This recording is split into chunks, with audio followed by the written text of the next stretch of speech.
it's Trisha. Welcome back to my channel. Today I am going to be bringing you my January wrap-up. To start off with, I do want to thank all of my new subscribers. You guys are amazing. In all honesty, I didn't think that I would reach 200 subscribers in the time that I would be on BookTube. I was like hoping for like 100, maybe 150 subscribers. That way I could have like a good base of people to talk to. I honestly so blown away by the love and support in the community, and so thank you guys so much for subscribing to my channel. I hope you enjoy the content that I put out, and for those of you who have been with me for a little while, thank you guys so much for your continued support. I really appreciate it. So we're gonna get right on into my January wrap-up. The first book that I finished during the month was Ink by Alice Broadway. This is a newer release book in the YA kind of dystopian realm.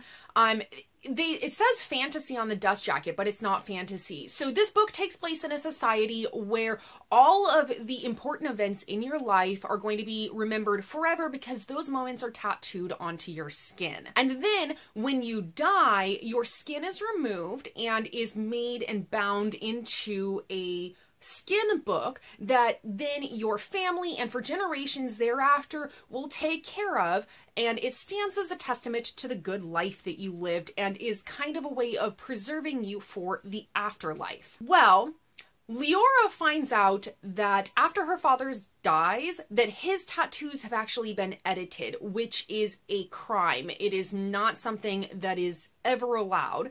And she realizes that her father's skin book is at risk of being destroyed, and then that leaves his soul for eternal damnation. So she begins to question whether or not she actually knew her father, and she also begins to question the structure of the society around her. Overall, this book is a pretty slow-moving book. It is quite short.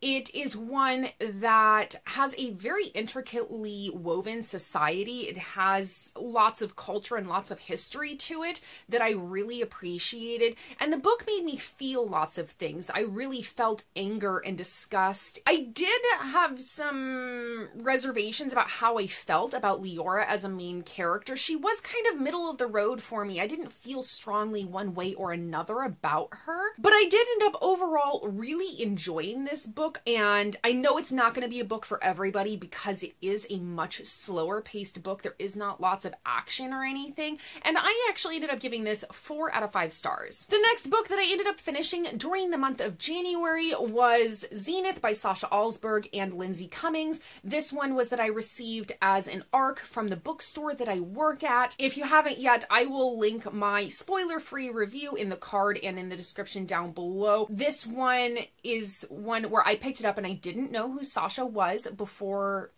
reading the book, and I didn't realize that she was a booktuber until after I started crafting my review. So I'm going to put that out there. I'm not going to summarize the book because it's been all over BookTube. If you want to know more about it, you can watch my spoiler-free review.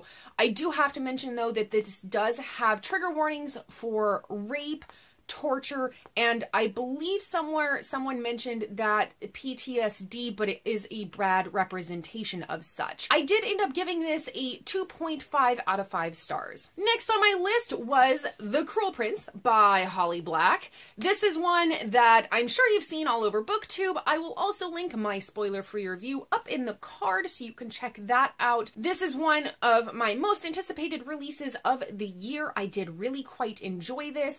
It was something where I really related to Jude as a main character, and I love the world building that Holly Black does, so I very much enjoyed this. I did end up giving it a 4.75 out of 5 stars. The next book that I finished in the month of January was Black Bird of the Gallows by Meg Castle. This is a story about Angie, and she gets some new neighbors that move in next door, and she feels like there is something off about Reese and his family. And then when a supernatural thing starts happening in her town, and it actually attacks her. She realizes and discovers that Reese is a harbinger of death, and tragedy follows not far behind him wherever he goes. This is a YA paranormal romance, and it reads just like one. As I was reading this, I got some really crazy Twilight flashbacks in a not unenjoyable way.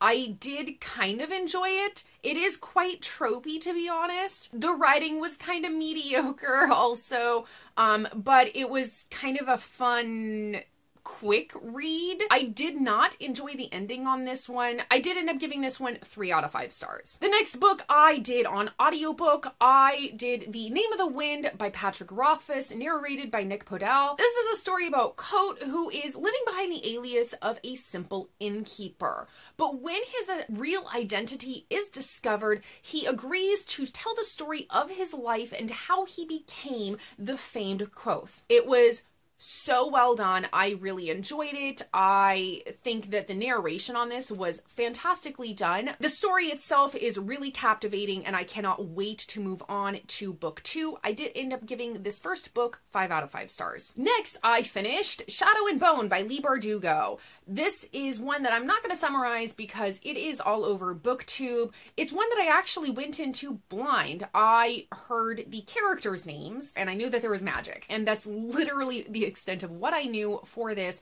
I am also going to have a spoilery discussion going up tomorrow if I get this uploaded on time. I really enjoyed this. I ended up giving it 5 out of 5 stars. If you are interested in that discussion, be on the lookout for that coming up. The next audiobook that I finished for the month was Wuthering Heights by Emily Bronte. It's narrated by Emma Messenger is the one that I ended up listening to. So Wuthering Heights centers around the volatile relationship between Catherine and Heathcliff. Catherine is forced to choose between 2 men in her life, Heathcliff, who is born of lower rank, and the well-bred Edgar Linton. She ultimately chooses to succumb to the expectations of her class and marries Edgar Linton, and then the betrayed Heathcliff ultimately turns his bitterness and resentment onto the next generation, and it's quite dark and quite angsty. This is one where generally I hated pretty much all of the characters. They were all pretty detestable. They were well written, but I didn't like them as people. I thought they were all pretty horrible human beings. Honestly, the story was all right. Not that it was not good, but the narration on this one had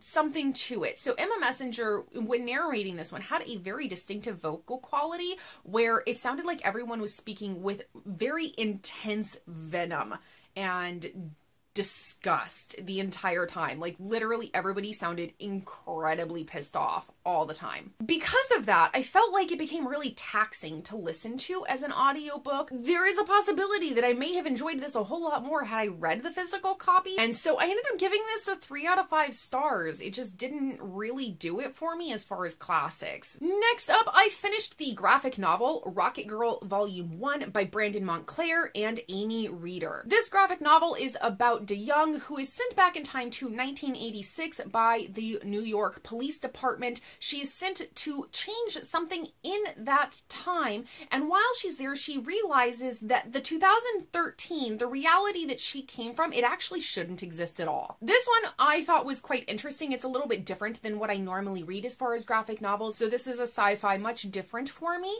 It is action-packed. The artwork in it is fantastic. Actually, let me see if I can... It's like really beautifully like bright and vibrant and super pretty. So that one, it doesn't have any spoilers on that, so don't worry about it.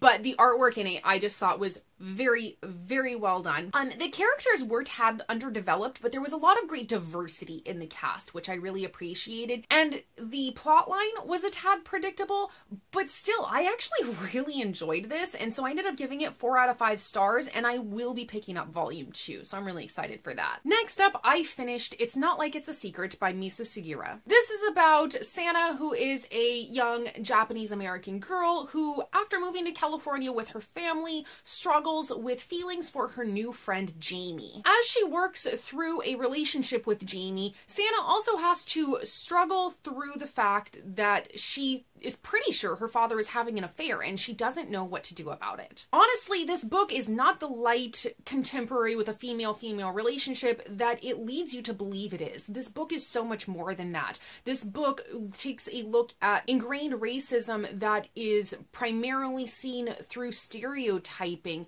infidelity, secrets, and then also self-discovery and realization. So there's a lot jam-packed into what leads you to believe is a fluffy contemporary. At times, the racism in this book is really uncomfortable, but it's faced head on, which I think is incredibly important, that the racism in it is called out.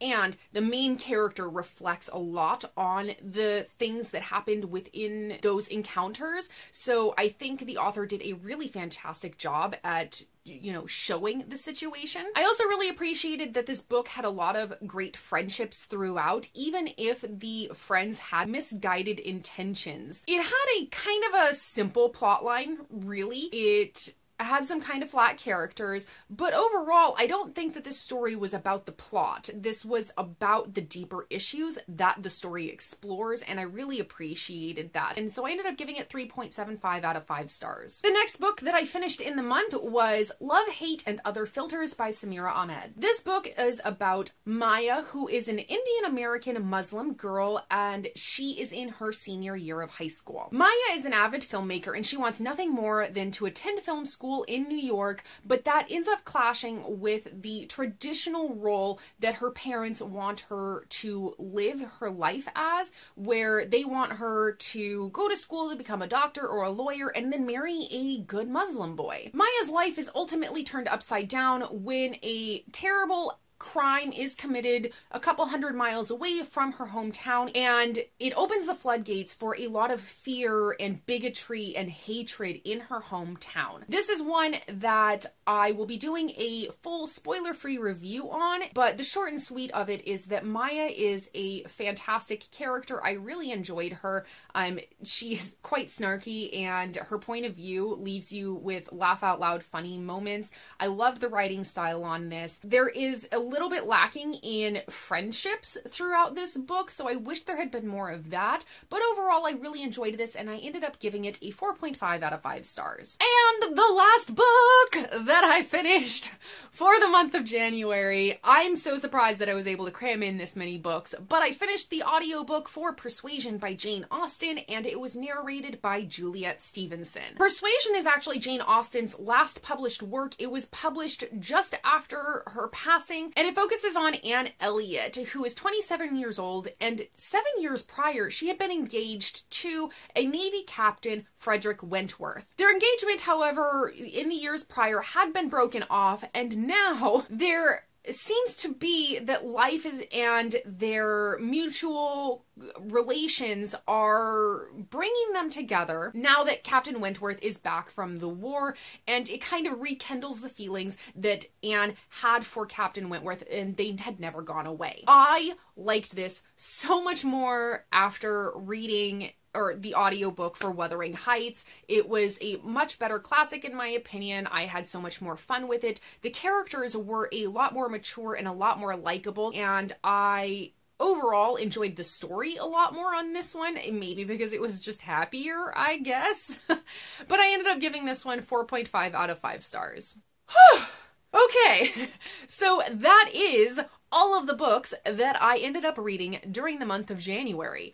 This is going to be a long-ass wrap-up. So let me know in the comments down below, have you read any of the books that I read during the month of January? If you did, you know, let me know what was your favorite out of my list, or do you have plans to read any of the ones that I read? Also, if you're interested in finding me elsewhere on social media, I have all of my links down below so you can be friends with me elsewhere. That would be lots and lots of fun. So I had a really great start to my reading year, and I look forward to seeing how this trend progresses, if I can keep up like this kind of cool momentum that I have going, or if I've just like banked a whole bunch of books at the beginning of the year and that it's gonna go downhill from now. So we'll see how it goes. All right, I'll see y'all in my next video. Bye.